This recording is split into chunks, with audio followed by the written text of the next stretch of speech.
Why was it never enough for you to say, all right, enough's enough, I quit, I want to go make this public with the DA? I mean, why interaction with the DA during this time period, not, you know what I mean? Like you're passing yourself off as somebody who works so hard to get answers and ask tough questions and things like that. Okay, well, but while you were there, it wasn't enough to say, I've seen enough, I'm out of here, I want to go report this, you know, I got to go to the sheriff's department, I got to go to state police, some other third party who is neutral or should be neutral to address this. Because if there's such corruption going on inside, citizens, you know citizens went into the chief of police. Yeah.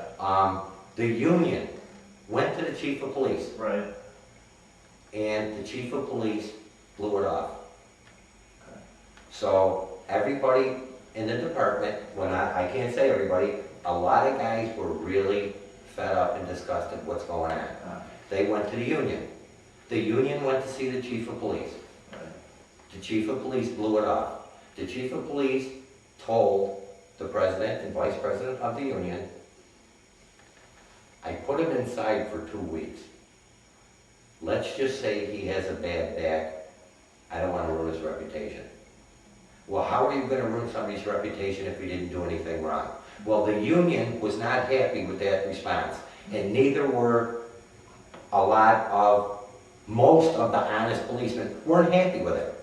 So what they did is they personally went and seen the mayor. Just like when I said I heard a recording. Right.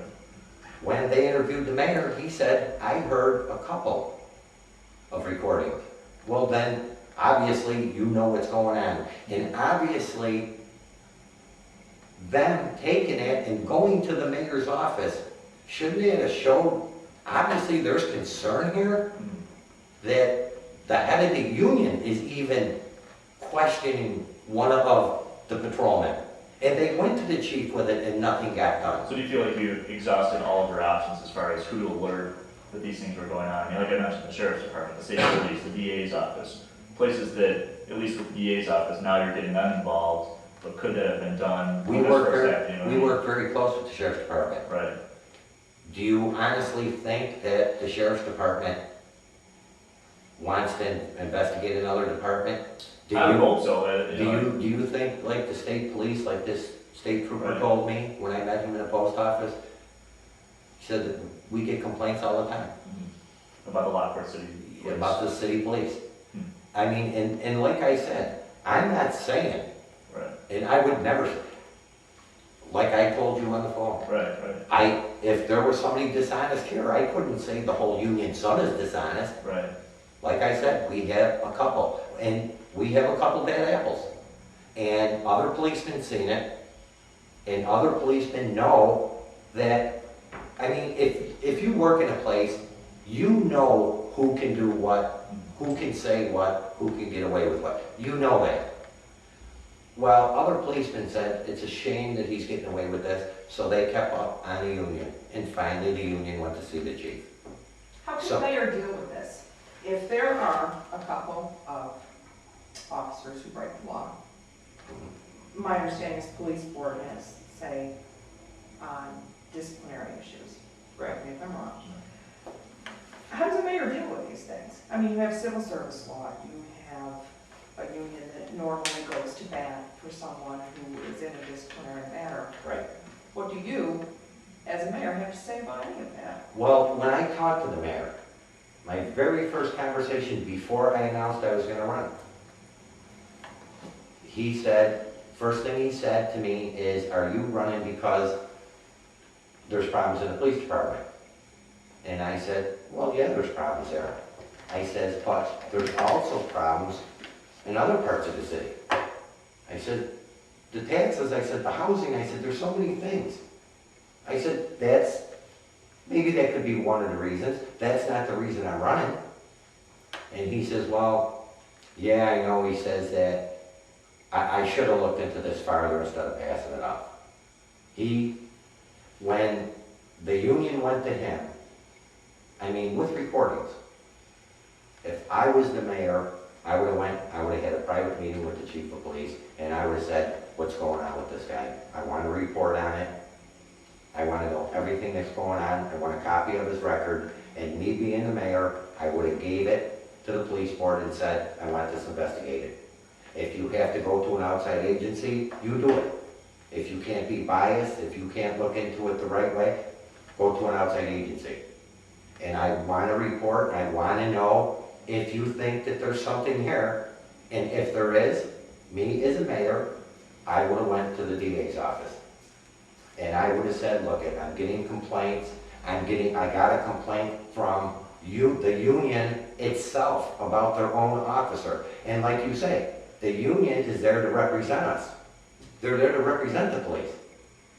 Well, obviously there must have been a major problem for the union to go against an officer. And I gotta look at that as, man, usually it's the other way around. Well, if they're coming to me, there must be a problem. And I would have handled it like that. I would have went to the police board. I would have said I want to investigate. I would have went to the chief of police. And I'd say, I want to know exactly what happened. I want it all in writing. I want to know what the complaint was, if there were any charges, what the discipline was. I want to know all that, and I would let the police board investigate it. And like I say, if they couldn't do a fair job, because I think you should get a fair shot. I mean, I absolutely believe that, because people call up and, you know, if I come to your house and you don't like the way I handle the call, you'll call up and say, well, he said this to me, or he swore at me. Well, you also have a right to defend yourself. And I think the officer should have had a right to defend himself. But I also believe that it should have been investigated a little bit further. And he told me, I guess I should have looked into this a little bit further.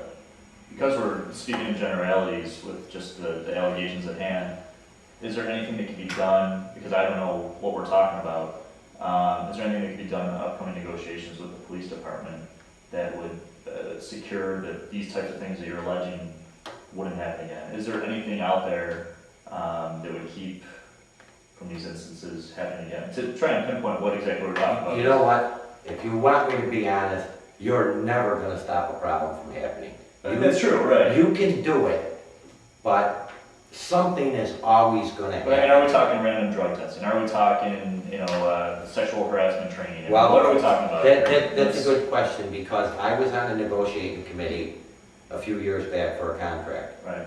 I got to go to 2 meetings. And when I brought up random drug testing, Right. I wasn't at any more union meetings. So the union doesn't want it, but this is the Well, same union that I may don't- have been upset with an officer who I- did something, so we're not talking drugs. I don't know Or they don't want it. who or what, because like I say, I only made the first 2 meetings. Right. But when it was brought up about random drug testing in the room with all these people, I said, I am for that 100%. 100%, and I even told the guys when we walked out of that room, I said, I absolutely agree with that, because I sure in heck don't want somebody behind me with a gun, and I don't want somebody going in somebody's house and me be on that call and then accidentally shoot somebody. I don't want that. Right.